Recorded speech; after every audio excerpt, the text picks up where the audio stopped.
Hello, and I'm Tara Schneider. I'm going to be running our online course for the next few weeks. We are going to be using Schoology, and you can get to Schoology going to www.schoology.com.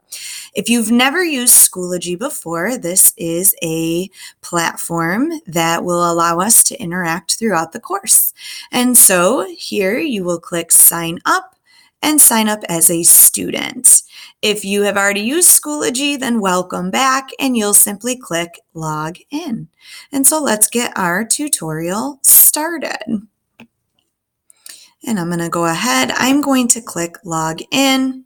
And here you're going to see I don't have any courses open right now, but I want to join a course. So I'm going to click on Courses, and I'm going to click Join a Course.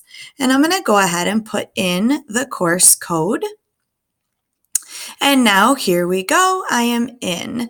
And you're going to see it's got our course title, and you're going to notice that all 3 weeks are open. And the reason for this is you can choose to do the work 1 week at a time, or if you find that you have a day that you want to just go through all the work, you can feel free to work through this course at your own pace.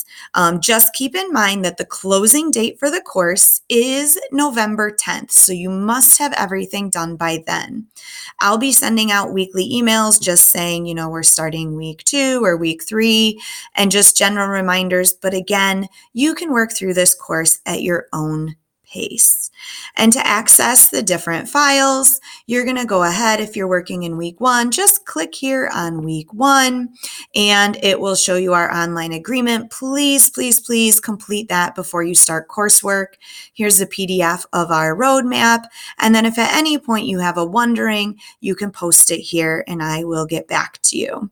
And then to get back to the other folders, you can do it 2 ways. You can come here and click the course title, or you can come here and then you can move on to week 2 or week 3, wherever you want to move on to.